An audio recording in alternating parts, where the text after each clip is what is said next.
অনেক দিন ধরে মনটা হালিম হালিম করছে, তো বানিয়ে ফেললাম অ্যাটলিস্ট আমি হালিম। তো চলুন guys, welcome back to my Miraj recipe blog. তো গাইস চলুন বানাই তাড়াতাড়ি হালিম। তো দেখে নিন এখানে কী কী নিয়েছি। এখানে ডালিয়া আছে, সেদ্ধ চাল আছে, মুগ ডাল, মুসুর ডাল, ছোলার ডাল, আর এটা তো জানেনই মুসুর ডাল, বাকিগুলো বুঝে নিন। হ্যাঁ, তারপরে এটাকে আমি ভালো করে 5 থেকে 6 বার ধুয়ে 6 ঘন্টার জন্য আমি এটাকে ভিজিয়ে রেখে দেবো। পারলে আপনারা ওভারনাইটও রাখতে পারেন, আমার কাছে তো টাইম ছিল না। তো আমি এখানে ভালো করে এটা প্রেশার কুকারে দিয়ে দুটো ইনগ্রিডিয়েন্টস দিয়ে 5 থেকে 6টা সিটি মারবো। প্রথম দেবো হলুদ, তারপর বেশি করে পানি যাতে ডালটা ভালো করে সিদ্ধ হতে পারে, আর 5 থেকে 6টা কাঁচা লঙ্কা।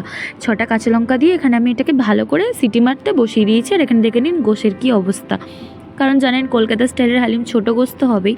তো আমি এখানে মিডিয়াম থেকে একটু ছোটো গোশ মানে কেটে নিয়ে এসেছি 1/2 কিলো। তার মধ্যে ধনিয়া গুঁড়ো, লঙ্কা গুঁড়ো, হলুদ গুঁড়ো, ভর্তি মশলা, তারপর জিরে গুঁড়ো, আদা রসুনের পেস্ট, আর হলো সাদা তেল, হ্যাঁ, আর টেস্ট অনুযায়ী নুন। আর এখানে কাশ্মীরি লঙ্কা খুব দরকার, পুরো হালিমটার মধ্যে কাশ্মীরি লঙ্কাটারই মেন কাজ, একটু চটপটে দেখানোর জন্য। তো এখানে আমি নিয়েছি ভালো করে তেল। তারপরে এখানে আমি সিটিও আমার হয়ে গেল, দেখুন কীরকম, ব্লেন্ড না করলেও চলবে, বাট এখানে একটু ব্লেন্ড করাটা খুব দরকার। তো আমি এখানে ভালো করে ব্লেন্ড করে রেখে দিলাম যাতে আরও ভালো টেক্সচারটা আসুক, স্মুথ ক্রিমি। তো কতটা স্মুথ ক্রিমি দেখতেই পাচ্ছেন। তারপরে আমার ওদিকে গোশেরও ম্যাক্সিমাম 5, 6টা, 7, 8টা সিটি হয়ে গেছে। আর এটা দেখে নিন কী অবস্থা, একদম সবে গ্যাস থেকে নামালাম। কতটা ইয়াম্মি লাগছে না, এখানেই এমনি খেয়ে নিই, কী আর হালিমে দেবো, বাট কিছু করার নেই। আর এখানে একটু গরম মশলা, গোটা গরম মশলা ফোড়ন দিয়ে দিলাম। আর তার মধ্যে আমি কিছু পেঁয়াজ কেটে রেখে দিয়েছি এখানে বারিস্তা বানানোর জন্য। তো আমি এখানে পেঁয়াজ বারিস্তা বানানোর জন্য ভালো করে তেলটা গরম করে, এখানে ঘিও অ্যাড করতে পারেন, বাট ঘিটা একটু অ্যাভয়েড করেছি, কারণ ঘি বাড়িতে নিই আর কি, অ্যাভয়েড করবো। চলুন আরেকটা পেস্ট বানিয়ে নিই। এখানে একটু প্রথম নিয়ে নিলাম পুদিনা, তারপর দিয়ে দেবো ধনিয়া পাতা। এটাকে ভালো করে একটা স্মুথ পেস্ট বানিয়ে নিয়ে চলে আসবো।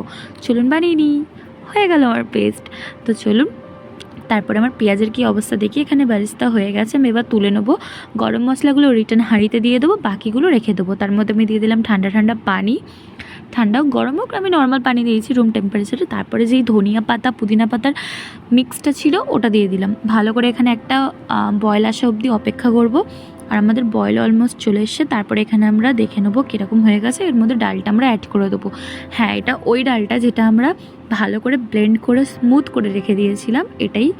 আর হ্যাঁ, এখানে আমার একটা ভুল হয়েছে, কারণ কিনা আমার ডালটা ঠান্ডা হয়ে গিয়ে না লাম্পস হয়ে গেছিলো। এখানে কোনো যেন লাম্পস না থাকে, এটাকে খুব ভালো করে মিক্স করতে হবে যাতে এখানে কোনো কিছু না থাকে গোটা।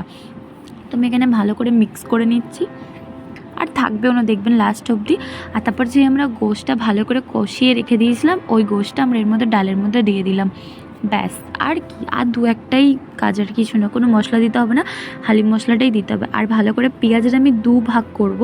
পেঁয়াজটা দেখুন আমরা 2 ভাগ করেছি, একটা গার্নিশিং করার জন্য আর একটা এখন ধোয়ার জন্য। ভালো করে এটাকে আমরা মিক্স করে নিচ্ছি যাতে কোনো বড় দানা যেন মুখে না পড়ে। ছোটো ছোটো করে আমি এটা দিয়ে দিলাম হালিমের মধ্যে। ভালো করে এটা মিক্স করে নেব।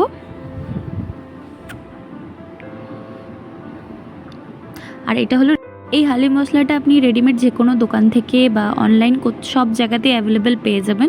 হালিম মশলা একটু দিয়ে দিলাম, কারণ কিনা বাড়িতে অত মশলা বানানোর আমার কাছে সত্যি কথাই রমজান মাসে টাইম নেই। আর এখানে আমি একটুখানি ফোড়ন দেবো ডালের মধ্যে। তো আমি এখানে ভালো করে পেঁয়াজটা লাল করে কাশ্মীরি লঙ্কা দিয়ে পেঁয়াজটাকে সাইড করে ভেজে রাখবো। তারপর এখানে দিয়ে দেবো একটু মিঠা আতর গন্ধ আনার জন্য। তো দেখুন এখানে আমার ভালো করে পেঁয়াজটাও ভাজা হয়ে গেছে। তারপর আমি এখানে একটু কাশ্মীরি লঙ্কা দিয়ে দেবো, একটু লাল করার জন্য জিনিসটা, যাতে কালারটা খুব সুন্দর আসুক। গ্যাসটা অফ করে দেবেন যেন লঙ্কা আবার পুড়ে না যায়। তো এখানে ভালো করে লাল করে নিয়ে আমি এটা বাখার দিয়ে দেবো। দেখুন কীরকম ইয়াম লাগছে না দেখে, খেতে ওরকম একদম দুর্দান্ত হয়। একটু বানিয়ে দেখবেন, একদম সিম্পল, দেখছেনই তো, আর কী বা বলবো, আর কতই বা বলবো। কেউ তো লাইক ফলো সাবস্ক্রাইব বা শেয়ার তো করেনই না, বাট একটু গরিবের হেল্প করুন তো খুব ভালো হয়ে যাবে। তো দেখে নিন আমার এখানে হয়ে গেছে হালিমটা। আমি এখানে ভালো করে প্লেটিং করে নেবো। এখানে আমি একটু গোশ নিলাম, একটু বেশি করে ডালের পরিমাণটা নিলাম, কারণ এটাই খেতে ইয়াম হয়। তো আমি এখানে ভালো করে বার করে নিচ্ছি। আমার দাদা, বাড়ির লোকের জন্য ভাবি, পাপা, আর খেয়ে খুব নামও করেছিল। একদিন আপনাদের ডাইরেক্ট ওদেরই কথা শোনাবো। তো আমি এখানে কটা কাজু দিয়ে ওই পেঁয়াজ ভাজাটা তুলে রেখে ভালো করে ধনিয়া দিয়ে একটু গার্নিশিং করে নিলাম। আর যেই লাস্টে পেঁয়াজটা আমি যেটা বাকার দিয়েছিলাম, ওর একটুখানি তেল বাঁচিয়ে রেখেছিলাম এটা একটু ডেকোরেট করার জন্য। আর এর মধ্যে লেবু দিয়ে ব্যাস, এরকম একটা সুন্দর ইয়াম্মি একটা হালিম খেয়ে নিন। Tata, bye bye. আবার নেক্সট ভিডিও দেখা হবে, টাটা।